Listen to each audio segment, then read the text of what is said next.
Morning பிரேக்ஃபாஸ்ட்டுக்கு ஒரு அருமையான ஹெல்த்தியான ராகி இடியாப்பம் தேங்காய் பாலோடு தொட்டு சாப்பிட்டா அவ்வளோ சூப்பராக இருக்கும். எப்படி பண்ணுறதுன்னு பார்க்கலாமா? ராகி மாவு வந்து 1/4 கிலோ அளவுக்கு எடுத்துக்கோங்க. ஏற்கனவே ராகி மாவு எப்படி பண்ணுங்கிற வீடியோ நான் ஆல்ரெடி போட்டிருக்கேன். எந்த கப்பில் அளந்தமோ அதே கப்பில் 1 கப் அளவுக்கு தண்ணி சேர்த்திக்கோங்க.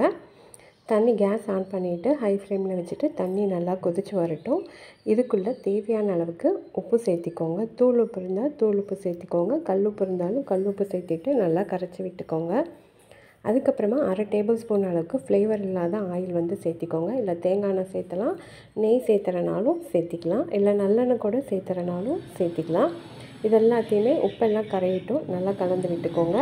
நல்லா தண்ணி கொதித்து வந்ததுக்கு அப்புறமா நம்ம எடுத்து வச்சுருக்க மாவையும் இது கூட சேர்த்திட்டு இப்போ இதுக்கப்புறமா அடுப்பை வந்து ஆஃப் பண்ணிக்கோங்க. அந்த தண்ணி வந்து கொதித்த தண்ணி நல்லா ஹீட்டாக இருந்தால் போதும். இதை இந்த அளவுக்கு மிக்ஸ் பண்ணி விட்டுட்டு இதை நல்லா ஒரு கை பொறுக்கிற சூடு வரைக்கும் ஃபேனில் நல்லா ஆற வச்சுட்டு ஒரு அகலமான பிளேட்டுக்கு மாற்றிக்கோங்க. பக்கத்துக்கே கொஞ்சமாக தண்ணி வந்து ஒரு கப்பில் எடுத்து வச்சுக்கோங்க. இந்த மாதிரி கையை வந்து தண்ணியில் நனைச்சிட்டு அதுக்கப்புறமா பிசைய ஆரம்பிச்சுக்கோங்க. ஏன்னா வந்து கொஞ்சம் சூடாக இருக்கும் போதே பிசைஞ்சாதான் பிசைய முடியும். அதுக்காக தண்ணி பத்தாத மாதிரி தான் இருக்கும். ஆனால் வந்து கரெக்டாக 1 கப் மாவுக்கு 1 கப் தண்ணி எடுத்திங்கன்னா கரெக்டாக இருக்கும். இந்த மாதிரி நல்லா உருட்டி வச்சுக்கோங்க. லைட்டாக பிளேட்டில் எண்ணெய் தடவிட்டு நம்ம இடியாப்பம் பிழிகிற எண்ணெய் தடவிட்டு இதுக்குள்ளே மாவை வந்து எடுத்து வச்சுக்கோங்க. ராகி மாவோட லிங்க் வந்து டிஸ்கிரிப்ஷனில் கொடுக்குறேன், எப்படி பண்ணுங்கிறத அதை வந்து பார்த்துக்கோங்க.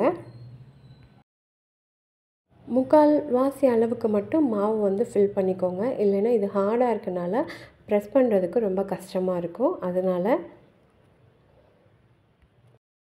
3/4 வாசி அளவுக்கு மட்டும் நீங்கள் வந்து ஃபில் பண்ணிக்கோங்க. ஏன்னா பிழியறதுக்கு கஷ்டமாக இருக்கும். எந்த தட்டு இருக்கோ அதில் வந்து பிழிஞ்சிக்கோங்க. இப்போ பிழியும் போது எப்படி உதிராமல் அப்படியே வருது பாருங்கள், இந்த அளவுக்கு இருக்கணும். இப்போ இதே மாதிரி பிழிஞ்சிக்கோங்க. மற்றதையும் ஒரு இட்லி பாத்திரத்தில் இல்லை கடாயிலையோ கொஞ்சமாக தண்ணி விட்டு தண்ணி கொதிச்சதுக்கப்புறமா இந்த மாதிரி இட்லி பிளேட் வச்சு அதுக்கு மேலே நம்ம ரெடி பண்ண இடியாப்பத்தை அதுக்கு மேலே வச்சுட்டு மூடி போட்டு மீடியம் ஃப்ளேமில் 2 நிமிஷம் மட்டும் வேக வச்சிங்கன்னா போதும்.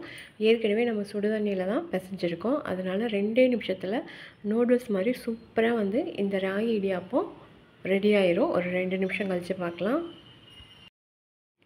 இடியாப்பம் வந்து சூப்பராக 2 நிமிஷத்துலேயே நூடுல்ஸ் மாதிரி ரெடி ஆகிடுச்சு.